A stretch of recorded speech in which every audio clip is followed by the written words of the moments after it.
Halo pecinta sepak bola, selamat datang di Bedah Taktik Kita. Hari ini kita bakal bongkar habis sebuah pertandingan yang secara strategi itu jenius banget, yaitu kemenangan 1-0 Spanyol atas Argentina di final Piala Dunia. Sebagai penikmat taktik, jujur saya antusias banget.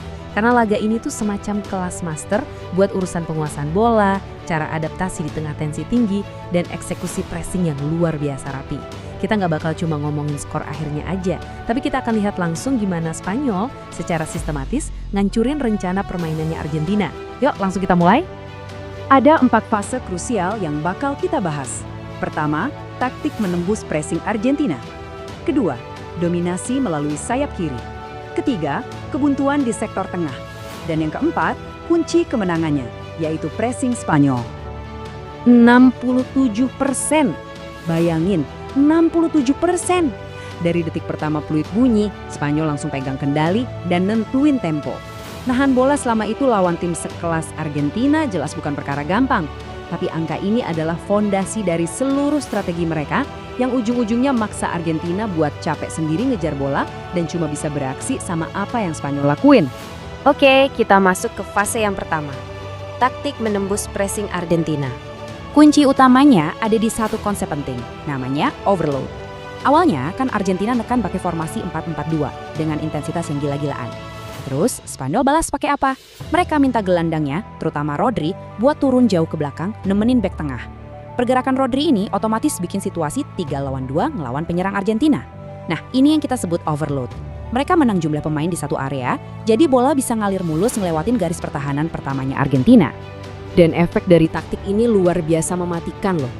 Gara-gara overload tadi, Spanyol bisa bangun serangan dengan super santai. Pemain Argentina jelas frustrasi dong. Ujung-ujungnya bek tengah Argentina ngerasa kepancing buat maju motong bola.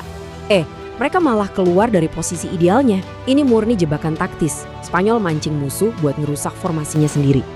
Sekarang kita lanjut ke fase kedua, dominasi melalui sayap kiri.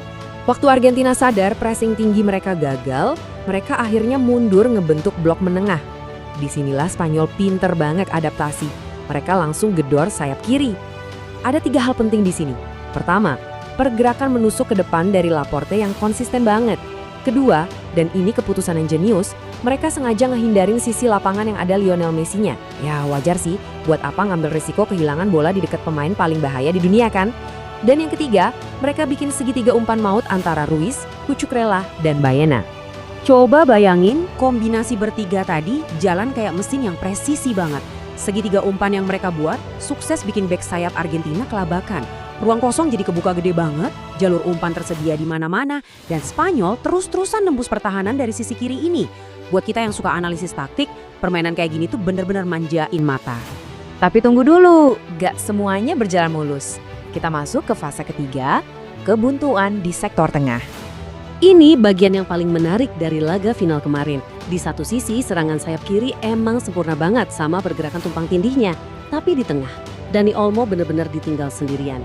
Dia sering terisolasi di area yang kita sebut half space. Karena nggak ada support dari teman-temannya, bek Argentina yang disiplin gampang banget nutup ruang dan ngejaga ketat Olmo.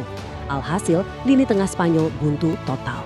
Faktanya nih, walau Spanyol pegang bola sampai 67%, dominasi itu ternyata minim banget ngasilin peluang bersih dari area tengah. Argentina sukses matiin jantung permainannya Spanyol, maksa mereka cuma muter-muter bola di sayap tanpa ada penetrasi tengah yang ngebahayain gawang. Terus gimana caranya mereka bisa menang? Ini dia fase terakhir kita, kunci kemenangan, pressing Spanyol. Kemenangan ini ternyata lahir dari skema pressing yang eksekusinya nggak main-main. Kita bedah pelan-pelan ya, semuanya bertumpu di koneksi Oyarzabal dan Olmo. Pertama, Oyarzabal pinter banget baca dan ngarahin kemana Argentina harus ngopar. Pas arahnya udah kebaca, Olmo langsung maju ngasih tekanan agresif. Nah, langkah ketiga ini kuncinya. Pas Olmo maju, dia posisiin badannya sedemikian rupa buat nutup jalur umpan ke gelandang bertahan atau pivotnya Argentina. Taktik nutup jalur umpan pakai bayangan badan ini yang kita sebut dengan cover shadow.